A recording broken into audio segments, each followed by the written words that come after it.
A familiar face could boost the odds for a Texas bill pushing sports gambling. Neighboring states are cashing in on Texans' bets, with none of these potential dollars going to the state of Texas. A former governor joins the effort to make it a reality after several failed attempts. We look at the chances this time around. Some state lawmakers want you to take power away from the city of Austin. The plan to call a statewide vote to put the Texas legislature in control of the capital city. In Texas, even when courts determine a doctor is liable for medical malpractice, patients and the public might never know. Most doctors do not accept that even in a situation of clear malpractice that they've done anything wrong. See how our investigation has lawmakers looking to change the system. Produced from the Capitol in Austin and airing statewide, this is the award-winning State of Texas. Hello, and thank you for joining us. I'm Josh Hinkle. We're getting a better idea of the types of new laws that Texas lawmakers want to try to pass in the next legislative session. The filing period for new bills started Monday. Capitol reporter Jayla Washington looks closer at the process and some themes that could tell us what to expect from the ledge. When we look back at the stories from the past year, Texas politics have been a whirlwind, and it's motivated lawmakers to bring forward new or renovated ideas for new laws. This bill directly comes from the tragedy in Uvalde. I was part of an investigative committee. We track how much Sudafed you buy. Why aren't we at least monitoring when someone is amassing weapons? Before every session, we see big events impacting the bills filed. We just had a series of tornadoes, and we have some very old equipment in our district, trying to get better equipment there. So far, a lot of what we're seeing is related to reproductive rights, school safety, what students are being taught in schools, and property taxes. When we look at it, the Democratic issues probably not going anywhere, but the Republican ones have a good chance.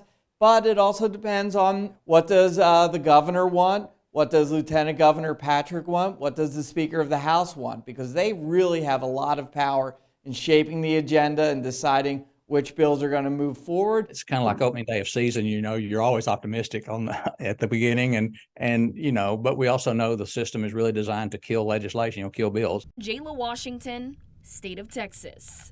More than 1,000 bills have already been filed in the past week. That includes a measure to legalize sports betting in Texas. And that effort just got a big new supporting player. Former Governor Rick Perry announced he'll back the effort. Capitol correspondent Monica Madden explores why supporters of the legislation think they could hit the jackpot this time after going bust in previous session.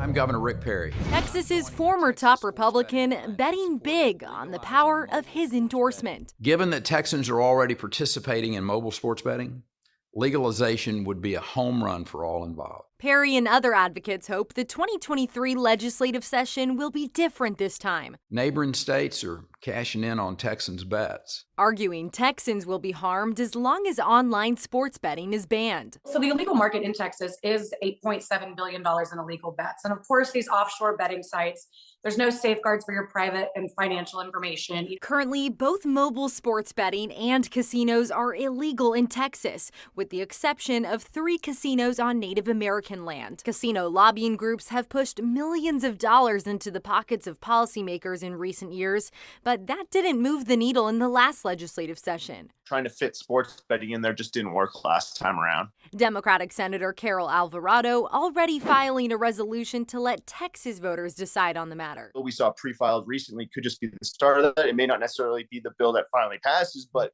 it shows that the interest is still there, that this issue isn't going away. A February 2021 poll showed a majority of Texans support allowing gambling in the state, with 41% supporting full casino gambling and 18% supporting it with limitations. Monica Madden, State of Texas.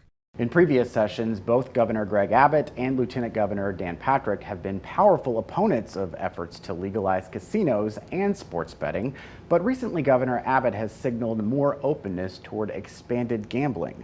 Abbott's press secretary told the Houston Chronicle that while the governor is concerned about problems that could be associated with gaming, he would consider a way to create a very professional entertainment option for Texans. Every session, we're used to seeing legislation that aims to limit the power of local government in Austin.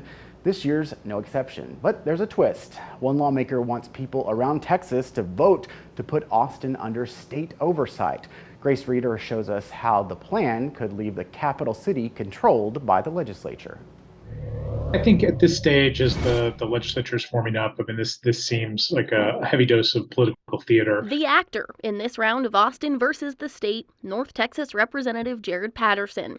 The plot, Patterson wants to strip Austin City Council of its power and instead make Austin a district with state oversight. This is a statewide issue because decisions that are made in Austin affects folks all around the state. Both candidates for Austin mayor are highly critical of the bill, which pokes at Austin's previous votes to reduce police department funding and become a sanctuary city, among other left-leaning policies. A political science expert says because Austin is a home rule city, the Texas Constitution prevents this type of oversight overhaul from happening. Essentially, home rule defines municipalities as having their own constitution. In most cases, that's the city charter. To deal with that, Patterson is also proposing a change to the Texas Constitution, which he admits is an uphill battle.